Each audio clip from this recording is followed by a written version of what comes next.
نحمده ونصلي ونسلم على رسوله النبي الأمين المكين الحنين الكريم الرؤوف الرحيم. أما بعد فأعوذ بالله من الشيطان الرجيم. بسم الله الرحمن الرحيم. أنا أول المسلمين آمنت بالله صدق الله العظيم. وقال الله تبارك وتعالى في شان حبيبه إن الله وملائكته يصلون على النبي يا أيها الذين آمنوا صلوا عليه وسلموا تسليما. الصلاة والسلام عليك يا سيدي يا رسول الله. الصلاة والسلام عليك يا سيدي يا حبيب الله. نگاہ عشق و مستی میں وہی اول وہی آخر. نگاہ عشق و مستی میں وہی اول وہی آخر. وہی قرآن وہی فرقان وہی یاسین وہی طٰہٰ. معزز سامعین و ناظرین،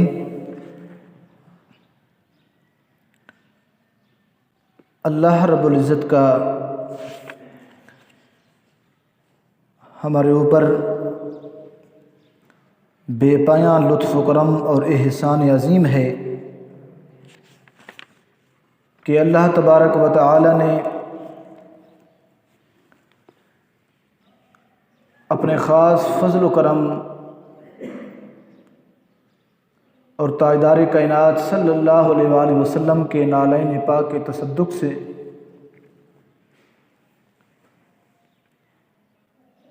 ہم آج کی اس بابرکت محفل جمعہ میں حاضر ہیں. دعا ہے کہ اللہ رب العزت ہماری یہ حاضری اپنی بارگاہ میں قبول و منظور فرمائے. حاضرین محترم، آج کی اس بابرکت محفل کے لیے میں نے جس موضوع کا انتخاب کیا وہ موضوع ہے خصائص مصطفیٰ صلی اللہ علیہ وآلہ وسلم. اس موضوع کو بیان کرنے کے لیے میں نے جس کتاب کا سہارا لیا وہ کتاب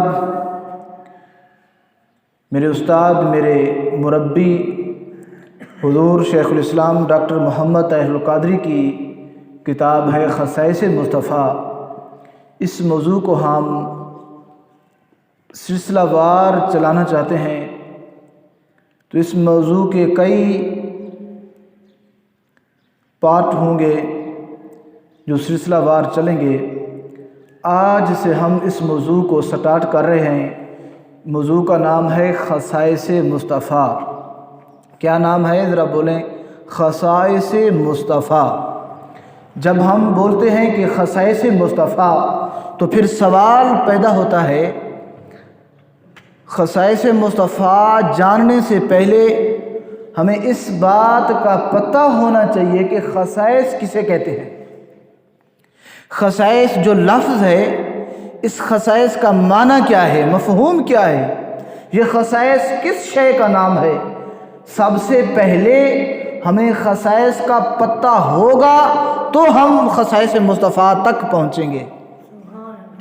حاضرین محترم، خصائص سے مراد وہ اوصاف اور کمالات ہیں، وہ امور و معاملات ہیں جو کسی ذات کے ساتھ کسی شخصیت کے ساتھ خاص ہوں.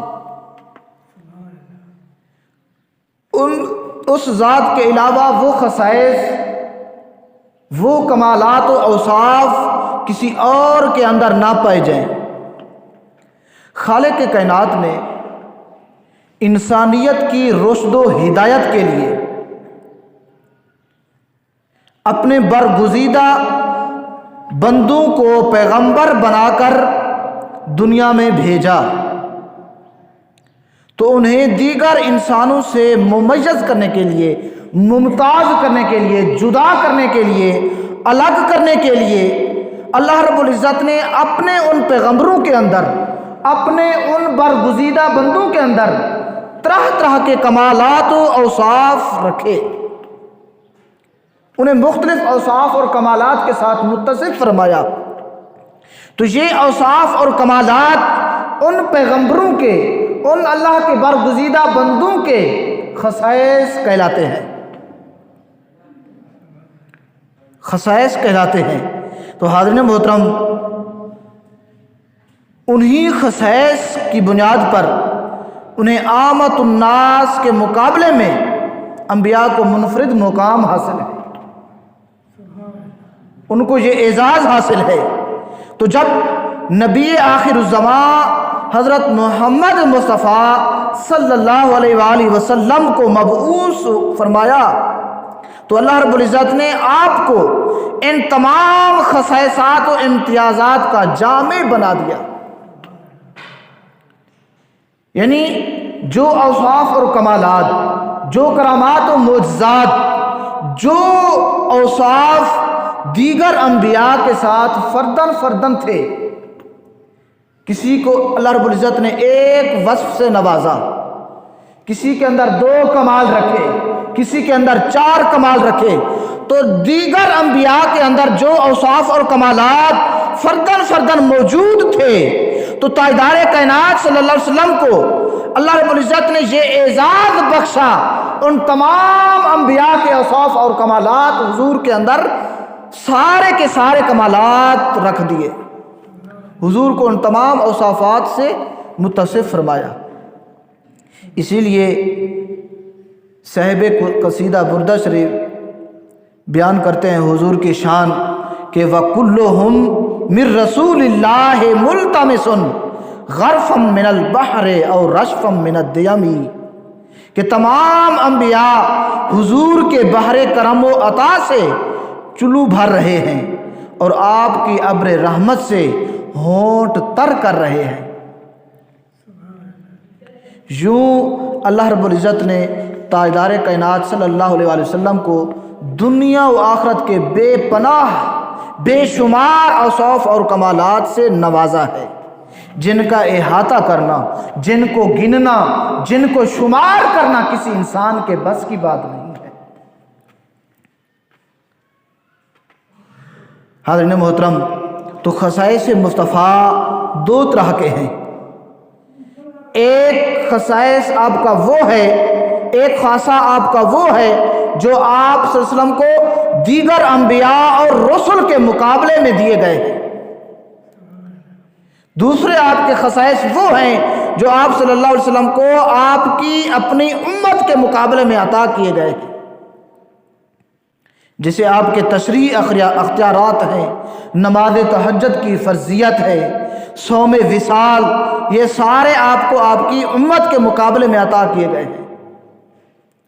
اہل سیرت حضور صلی اللہ علیہ وسلم کے ان خصائص کی مزید 3 قسمیں بیان کرتے ہیں کہ آپ کے دنیاوی خصائص ہیں، آپ کے برزخی خصائص ہیں اور آپ کے اخروی خصائص ہیں۔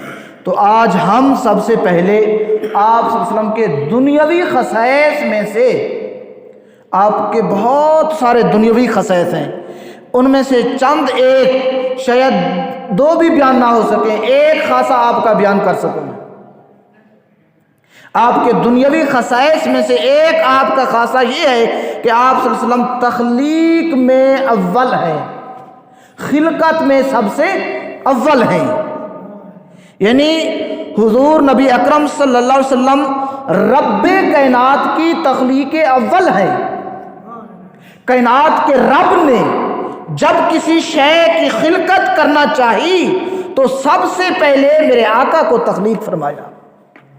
تو یہ حضور نبی اکرم کا خاصہ ہے جو کسی اور انسان کے اندر نہیں ہے، یعنی سب سے پہلے جس شخصیت کی خلقت ہوئی، جس شخصیت کی پیدائش ہوئی، جس شخصیت کو اللہ رب العزت نے خلق کیا، تو اس شخصیت کا نام تاجدار کائنات صلی اللہ علیہ وسلم ہے۔ ابھی عالم کون و مقام کو وجود نہ ملا تھا، اللہ رب العزت نے اپنے محبوب کو عدم سے عالم وجود میں منتقل فرما دیا۔ قرآن اور حدیث اس چیز کو کئی مقامات پر بیان کرتے ہیں۔ تو آئیے سورہ انعام کا مطالعہ کریں تو سورہ انعام میں حضور صلی اللہ علیہ وسلم کے اول ہونے کا ذکر ہے۔ اللہ رب العزت حضور کی زبان سے بتا رہے ہیں کہ قل ان صلاتی و نسکی و محیای و مماتی للہ رب العالمین لا شریک لہ و بذالک امرت وانا اول المسلمین، کہ اے محبوب صلی اللہ علیہ وآلہ وسلم فرما دیجئے کہ میری نماز اور میرا حج اور قربانی سمیت سب بندگی، میری زندگی اور میری موت اللہ کے لیے ہے۔ یہ حضور فرما رہے ہیں کہ میری نماز، میرا حج، میری قربانی، میری ساری بندگی اور عبادات، حتیٰ کہ میری زندگی اور میری موت، یہ سب اللہ کے لیے ہے جو تمام جہانوں کا رب ہے، پالنے والا ہے۔ آگے فرمایا اس کا کوئی شریک نہیں، اور اسی کا مجھے حکم دیا گیا ہے کہ میں تمام مخلوقات میں سب سے پہلا مسلمان ہوں، انا اول المسلمین، انا اول المسلمین، کہ حضور نبی اکرم صلی اللہ علیہ وسلم فرما رہے ہیں کہ میں اللہ رب العزت کی جمیع مخلوقات میں سے سب سے پہلا مسلمان ہوں، سب سے پہلا اللہ کی بارگاہ میں سر جھکانے والا ہوں، اللہ کو سجدہ کرنے والا ہوں۔ حاضرین محترم، اس آیہ مبارکہ کے آخری کلمات جو ہیں انا اول المسلمین، یہ قابل غور ہیں۔ یہاں اللہ رب العزت اپنے حبیب صلی اللہ علیہ وسلم کی زبانی یہ کہلوا رہے ہیں کہ جس خدا نے یہ کائنات پیدا کی اور جو اس کارخانہ قدرت کی تخلیق ہے، خلقت ہے، جس شے کو پیدا کیا، تو اللہ رب العزت نے ان سب شے سے پہلے میں حبیب کو پیدا کیا۔ جو بھی شے اللہ کی بارگاہ میں جھکتی ہے، اللہ کو سجدہ کرتی ہے، تو ان سب جھکنے والوں میں سے، ان سب سجدہ کرنے والوں میں سے سب سے پہلا اللہ کی بارگاہ میں جھکنے والا، اللہ کو سجدہ کرنے والا، وہ میں محمد صلی اللہ علیہ وسلم، وہ میں محمد ہوں۔ اب سوال پیدا ہوتا ہے اس کائنات میں اللہ کو سجدہ کرنے والی کون کون سی چیزیں ہیں؟ کون کون سی شے اللہ کی بارگاہ میں جھکتی ہے، اللہ کی بارگاہ میں اللہ کے حضور سجدہ ریز ہوتی ہے؟ تو اس کے لیے اللہ رب العزت نے ارشاد فرمایا وَلَهُ أَسْلَمَ مَنْ فِي السَّمَاوَاتِ وَالْأَرْضِ طَوْعًا وَكَرْهًا وَإِلَيْهِ يُرْجَعُونَ، کہ جو کوئی بھی آسمانوں اور زمین میں ہے اس نے خوشی سے یا لاچاری سے بہرحال اس کی فرما برداری اختیار کی ہے، اس اللہ کی فرما برداری اختیار کی ہے، اور سب اسی کی طرف لوٹائے جائیں گے۔ یعنی اس کائنات، اس آسمان اور زمین کی جتنی بھی وسعتیں ہیں، اس آسمان اور زمین میں رہنے والی ساری کی ساری مخلوقات اسی کی بارگاہ میں جھکنے والی ہے، اسی کو سجدہ کرنے والی ہے۔ ایک اور مقام پہ فرمایا ان کل من فی السماوات والارض الا اتى الرحمن عبدا، کہ آسمانوں اور زمینوں میں جو کچھ بھی ہے وہ سارے کے سارے میری عبادت کرنے والے، وہ سارے کے سارے میری بندگی کرنے والے ہیں، خواہ وہ فرشتے ہوں، انسان ہوں یا جن، حتیٰ کہ جمیع مخلوقات میری عبادت کرنے والی ہے، مجھے سجدہ کرنے والی ہے۔ حضرت جبریل بھی خدا کی بارگاہ میں سر بسجود ہوئے، حضرت میکائیل علیہ السلام بھی، حضرت عزرائیل علیہ السلام اور اسرافیل علیہ السلام بھی رب کائنات کے حضور سجدہ ریز ہوئے۔ لوح نے بھی اللہ کو سجدہ کیا، قلم نے بھی اللہ کو سجدہ کیا، عرش اور فرش، جن و انس، حتیٰ کہ اللہ رب العزت کی تمام مخلوقات اللہ کی بارگاہ میں سر بسجود ہوئی، مگر ان سب سر بسجود ہونے والوں میں سے حضور صلی اللہ علیہ وسلم فرما رہے ہیں انا اول المسلمین، ان سب سے پہلے اللہ کی بارگاہ میں سجدہ کرنے والا میں محمد صلی اللہ علیہ وسلم۔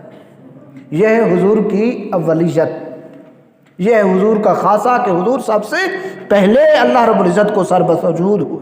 یہ ایک آیت جو حضور کی تخلیق میں، حضور کی خلقت میں اولیت پر دلالت کر رہی ہے، انا اول المسلمین۔ اب میں دوسری آیت آپ کو بتاتا ہوں جو حضور کی خلقت میں اولیت پر دلالت کرتی ہے۔ اللہ رب العزت نے سورہ انبیاء کے اندر ارشاد فرمایا وما ارسلناک الا رحمۃ للعالمین، اے حبیب صلی اللہ علیہ وسلم میں نے آپ کو سارے جہانوں کے لیے رحمت بنا کر بھیجا، سارے جہانوں کے لیے رحمت بنا کر بھیجا ہے۔ تو آپ سوچیں گے بھی اس آیت میں حضور کے اول ہونے کا کہاں لکھا ہے؟ حاضرین محترم، میں بارہا مرتبہ بتا چکا ہوں کہ قرآن کالے حروف کا نام نہیں ہے۔ آپ قرآن کو سمجھیں، غور و فکر کریں، تدبر و تفکر کریں۔ اس آیت کے اندر جب ہم غور کرتے ہیں، تدبر و تفکر کرتے ہیں تو ہمیں حضور کی اولیت نظر آتی ہے۔ اللہ فرما رہے ہیں حضور سے کہ اے میرے حبیب، میں نے آپ کو تمام جہانوں کے لیے رحمت بنا کر بھیجا ہے۔ اب جب حضور جمیع مخلوقات کے لیے رحمت ہے تو سب سے پہلے اس مخلوق کا وجود ہونا لازمی ہے۔ اگر اس مخلوق کا وجود نہیں ہوگا تو حضور کی رحمت ان پر کیسے آئے گی؟ حضور کی رحمت ان پر کیسے آئے گی؟ سب سے پہلے اس مخلوق کا، اس شے کا جس کے لیے میرے آقا رحمت ہیں، ان کا اس جہاں میں وجود ہونا ضروری ہے۔ تو اس کے لیے اللہ رب العزت نے ارشاد فرمایا هو الذی یصورکم فی الارحام کیف یشاء، کہ وہی ذات ہے، وہی ہستی ہے جس نے تمہیں مختلف شکل و صورت سے پیدا فرمایا، جس نے تمہیں وجود بخشا، جس نے تمہیں آدم سے لے کر آدم سے ہستی کی طرف لے آیا، نیست ہست کی طرف لے آیا، وہی اللہ کی ذات ہے۔ ایک اور مقام پہ ارشاد فرمایا هل اتى على الانسان حين من الدهر لم يكن شيئا مذكورا، کہ اے انسان اس وقت کو یاد کر جب تو کچھ بھی نہ تھا، تو اس ذات نے، اس خدا نے تمہیں نیست ہست تک لے آیا، جس نے تمہیں پیدا کیا، یعنی تمہیں وجود بخشا۔ اب جب کسی شے کا وجود ہوگا تب اس پر میرے آقا کی رحمت ہوگی۔ تو سب سے پہلی رحمت تو یہ ہے کہ اللہ رب العزت نے مخلوق کو وجود بخشا۔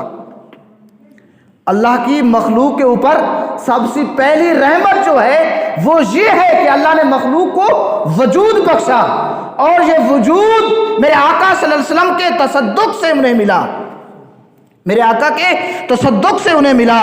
تو حاضرین محترم، جب شے پہلے نہیں تھی اللہ نے انہیں وجود بخشا تو حضور کو ان کے لیے رحمت بنایا۔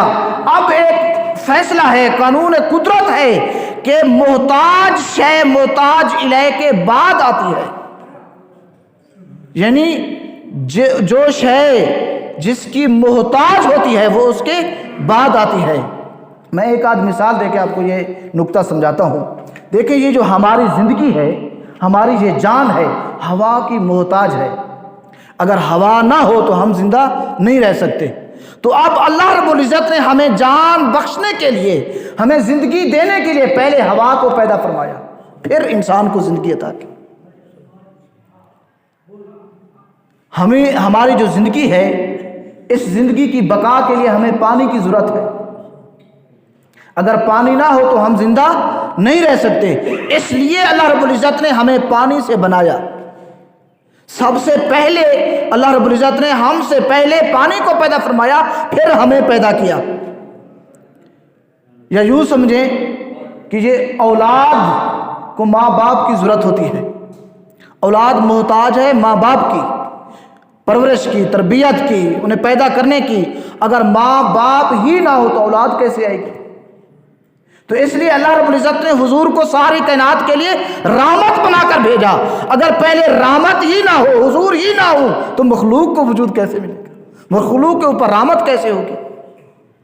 تو اللہ رب العزت نے پہلے حضور کو بنایا، پھر مخلوق کو بنایا، پھر میرے آقا کو مخلوق کے لیے رحمت بنا کر بھیجا۔ ایک اور آیت ہے جو حضور صلی اللہ علیہ وآلہ وسلم کے اول ہونے پر دلالت کر رہی ہے۔ سورہ نجم کی پہلی آیت اللہ فرماتا ہے وَالنَّجْمِ إِذَا هَوَىٰ، مجھے قسم ہے ستارے کی جو نور مبین کی، اس نور مبین کے ستارے کی جو معراج سے واپس آیا۔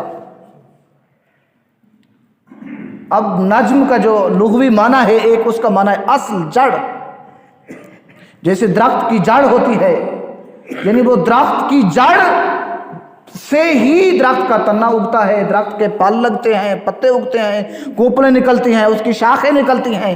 اگر وہ جڑ ہی نہ ہو، اصل ہی نہ ہو، تو درخت کیسے نکلے؟ تو فرما رہا ہے اللہ رب العزت، اے حبیب صلی اللہ علیہ وسلم، مجھے آپ کے اصل کی قسم، یعنی آپ ہر شے کی اصل ہیں، آپ ہر شے کی اصل ہیں۔